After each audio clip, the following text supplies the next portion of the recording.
الرحیم السلام علیکم۔ آج میں بیان کروں گا پیغمبر حضرت عیسیٰ علیہ السلام کا معجزہ کہ کس طرح حضرت عیسیٰ علیہ السلام نے ایک مردہ خاتون کو زندہ کیا۔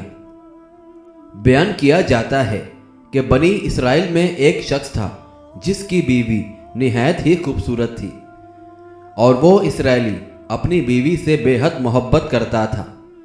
چنانچہ جب اس عورت کا انتقال ہو گیا تو اس اسرائیلی کو بڑا دکھ ہوا، اور ایک مدت تک وہ اس عورت کی قبر پر بیٹا روتا رہا۔ اتفاقاً حضرت عیسیٰ علیہ السلام کا ادھر سے گزر ہوا تو انہوں نے اس اسرائیلی کو پریشان حال دیکھ کر اس کا سبب معلوم کیا۔ جب اسرائیلی نے اپنا واقعہ بیان کیا تو حضرت عیسیٰ علیہ السلام نے دریافت فرمایا کہ تو کیا چاہتا ہے کہ میں اس کو تیرے لیے زندہ کر دوں؟ اس نے عرض کیا کہ ہاں حضور، یہی میں چاہتا ہوں۔ چنانچہ جب حضرت عیسیٰ علیہ السلام نے اس قبر کے مردہ کو آواز دی تو قبر سے ایک حبشی غلام جس کے ناک کی نتنوں، آنکھوں اور جسم کے دوسرے سوراخوں سے آگ کی لپیٹیں اٹھ رہی تھیں۔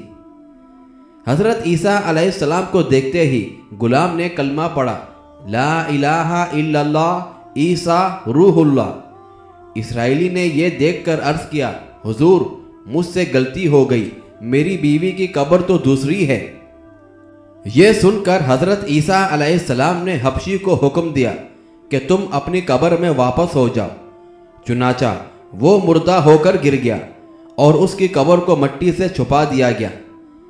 پھر حضرت عیسیٰ علیہ السلام نے دوسرے قبر کی جانب توجہ فرمائی اور حکم دیا، اے صاحب قبر، اللہ کے حکم سے زندہ ہو جا۔ چنانچہ قبر پھٹی اور اس سے ایک عورت سر سے گرد جھاڑتی ہوئی باہر آ گئی، جس کو دیکھ کر اسرائیلی بولا، یا روح اللہ، میری بیوی یہی ہے۔ اور حضرت عیسیٰ علیہ السلام کے حکم سے وہ اسرائیلی اپنی بیوی کو ہمراہ لے کر واپس ہونے لگا، مگر عرصے سے جاگا ہوا تھا، اس لیے اس پر نیند کا غلبہ ہو گیا۔ اس اسرائیلی شخص نے بیوی سے کہا کہ تیری قبر پر گریہ زاری اور بیداری نے مجھے تھکا دیا ہے، اس لیے میں چاہتا ہوں کہ کچھ دیر آرام کر لوں۔ اور بیوی کہنے لگی، ہاں آپ آرام کر لیجئے۔ چنانچہ وہ اسرائیلی بیوی کے زانوں پر سر رکھ کر سو گیا، اور اتنے میں ایک گھوڑے پر سوار ایک شہزادے کا ادھر سے گزر ہوا، جو اس زمانے کا بہت ہی حسین شخص تھا، جس کو دیکھ کر شہزادی خود اس پر فدا ہو گئی، اور اس کا دل قابو میں نہ رہا۔ اس نے شوہر کا سر زانوں سے نیچے رکھا اور عشق و محبت میں مجبور ہو کر شہزادے کے سامنے جا کھڑی ہوئی۔ ادھر جیسے ہی شہزادے کی نظر اس پر پڑی، وہ بھی اس کو دیکھ کر عاشق ہو گیا۔ اس عورت کی خواہش پر اس کو اپنے گھوڑے پر بٹھا کر لے گیا۔ چنانچہ اس کے شوہر نے بیدار ہو کر جب اپنی بیوی کو نہ پایا تو نہایت پریشان ہوا اور اس کے ملنے کی تدبیر سوچنے لگا۔ آخر اس کے قدم کے نشان پر چل کر اپنی بیوی کو تلاش کر لیا، جو شہزادے کے پاس پہنچ چکی تھی۔ اس کو دیکھ کر اسرائیلی نے شہزادے سے عرض کیا کہ یہ میری بیوی ہے، آپ اس کو چھوڑ دیجئے۔ ابھی شہزادہ کچھ کہنے بھی نہ پایا تھا کہ اس عورت نے کہا، میں تیری بیوی نہیں بلکہ شہزادے کی لونڈی ہوں۔ یہ سن کر شہزادہ اسرائیلی سے کہنے لگا، کیا مجھ سے میری لونڈی کو لینا چاہتا ہے؟ اس نے کہا، خدا کی قسم یہ میری بیوی ہے، جس کو میرے سردار حضرت عیسیٰ علیہ السلام نے مرنے کے بعد میرے لیے زندہ کیا ہے۔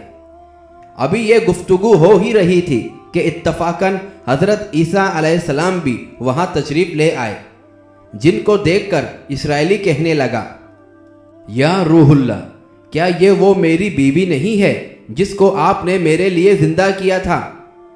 حضرت عیسیٰ علیہ السلام نے فرمایا، ہاں یہ وہی ہے۔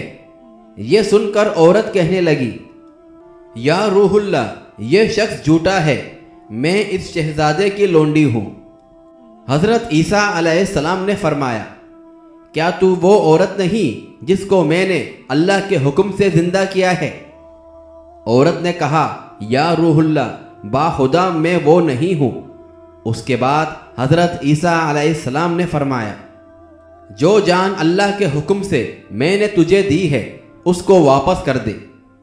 یہ سنتے ہی وہ عورت پھر مردہ ہو کر گر پڑی، اور حضرت عیسیٰ علیہ السلام فرمانے لگے جو شخص ایسے آدمی کو دیکھنا چاہے جو کافر مرا تھا اور زندہ ہو کر ایمان لایا تو وہ اس حبشی غلام کو دیکھ لے جو پھر ایمان کی حالت میں مرا ہے، اور جو کوئی ایسے شخص کو دیکھنا چاہے جو مومن مرا تھا پھر اللہ نے اس کو زندہ کیا اور وہ کافر ہو کر کفر حالت میں مر گیا تو وہ اس عورت کو دیکھ لے۔